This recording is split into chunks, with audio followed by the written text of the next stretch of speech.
bit of an Oedipal complex. Okay. If only. They arrive early evening, in time to catch the last corners of the sun. They are both grouchy, faces creased from a long journey, sickly from too many crisps. They ring a bell and wait like schoolchildren on a bench in a long white reception. Outside, lanterns light the way along a line of matching white apartments. For a while, nothing. When James rings again, a young woman in a thin grey dress appears behind the desk, rubbing her dark hair like she's just awoken. Bonne nuit. Helene, James stands. How are you? Ça va, Sir James? He says, like an old friend. They have exchanged one booking email, but even after a day's travel, James can snap on the bonne nuit. Enchanté. Helen's skin glows in the half-light. Wet curls gather in black locks at her neck. James and Helene converse in French, and James moves his arms in the air in a way Emily has never seen. Helene laughs, stroking her bare arms. This is a woman of long and open hours, Emily thinks. And by the time a young man arrives to show them to their room, all light has gone from the sky. The room is basic and white. A veranda framed with lavender looks onto a mess of trees. What Emily imagines, in the dark, must be a billowing orchid.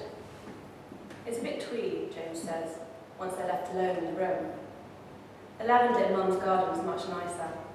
He half laughs, closing the shutters so they're in the near dark. But Emily likes the room. A simplicity she hadn't known she'd been aching for. Wilder, James says. They'd been crunched in a small hire car for 18 hours, James's long legs almost folded to his chest, and now they both wander around in a daze, peering in cupboards, opening drawers, sniffing out their new abode like animals who've just been rehomed. At some point in the drawn-out journey, 4 hours longer than intended, which she began to feel was somehow down to her, they had decided to kit when they got there. Let's start the holiday tomorrow, she said. And now, as her true tiredness breaks, Emily pulls off her dress and drags James down on the bed. It'll be lovely in the morning, she says. James wriggles off his jeans, leans back and pulls her head onto his chest, holding her there. And as Emily listens to his creaking bones, the way she loves to, she begins to let go of the day. Soon she's in a sun-starched orchid, eating hot pears. And then she is aware of James lying there, looking out towards the ceiling. You can hear the traffic, he says. Sorry, I have a thing about it. In the morning when she wakes, he's up and on the veranda, concentrating on his phone. She would like to sleep on, but gets up, wraps herself in a cotton sarong. Walking out and into the light, she feels expansive, a deep thrill that she has him out here with her. Morning, she gives the first day of holiday a smile. Hi, sweetheart, he says. That was a lot of sleep. She thinks about sitting on his nap, but there's something about the way he's hunched forward makes her resist, and she takes up the other seat. Their room, she can now see, looks onto black trees. Emily is a natural mole, and she likes how secluded it feels. So I was thinking, don't unpack yet, he says. He is in his blue Ralph Lauren polo shirt, the one that reminds her of how different their worlds are. I'm going to talk to Helene, see if we can change rooms, he smiles. Sorry, the noise, I couldn't sleep. Maybe we could have separate rooms, she asks. Don't say that.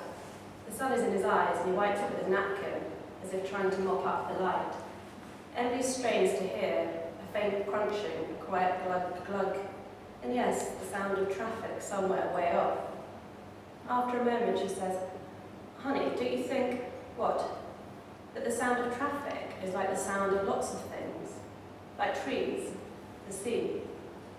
She feels happy with herself for coming up with this. She's trying to impress, sound poetic, but she also likes it here. I'm sure Helene can fix it. She's really great. But it's perfect. If only there was no traffic, he says.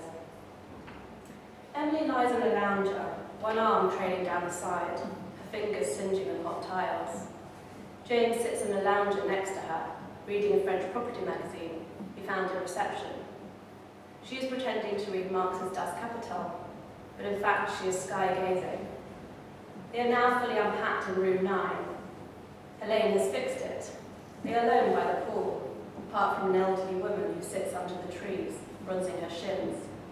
Emily feels that the sky is so tight it might snap. "So you brought yourself some fruit," Emily says, as James takes a sliced up orange from his Tom's book bag. He laughs. "Mum gave me some. I totally forgot about them."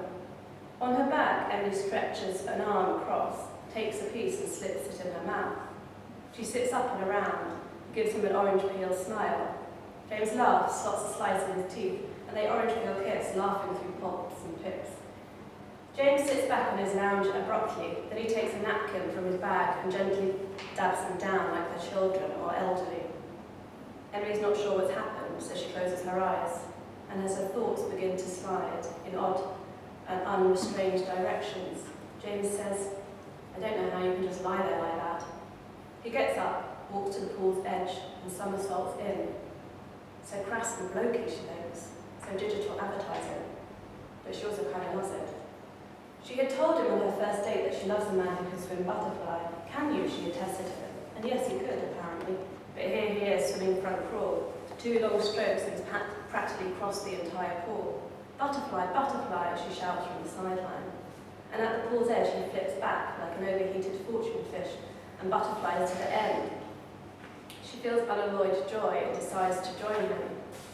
Her elbows bash against metal steps, and then she's making short circles in the water while tightening her bikini strings as James stands at the upper end, beaming. Next to him, she catches her breath. "Bliss," she says. "Sweetheart," he whispers, "I want you closer," and she feels a swell of love as he tugs her into him. Out of her depth, she hangs onto his neck. "Can you hear it?" he whispers. "What?" "The traffic," he says. "It's everywhere." A splash of water and mosquitoes trill. "I can only hear your heart, baby," she says, slightly annoyed. And then all she can actually hear is Helene slapping across the tiles in sandals, a 1920s white swimsuit, and all her glorious indifference. James forgets the noise as Helene arcs through the air, swims a single length, hooks her small foot into the cement ledge, and slides her way up and away. James stares across the pool. Emily grabs at his shoulders. She's going to dunk him, and then he's pulling her arms back.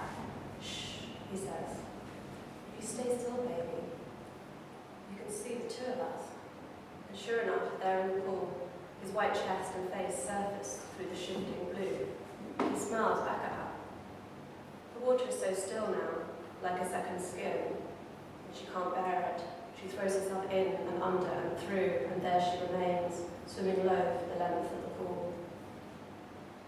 When they lie back on the lounges, Helene is back again, spraying the white flowers under the trees, and once again she disappears.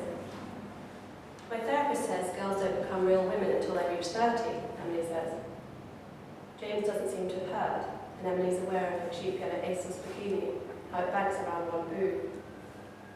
"I'm not sure she's actually French," Emily says. "Who?" James is half listening, flicking through Provence entree. "I think she's actually called Helen.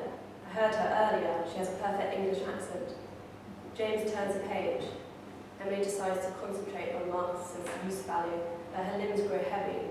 Her mind is empty as the sky. As she wakes, she can sense that James is no longer next to her.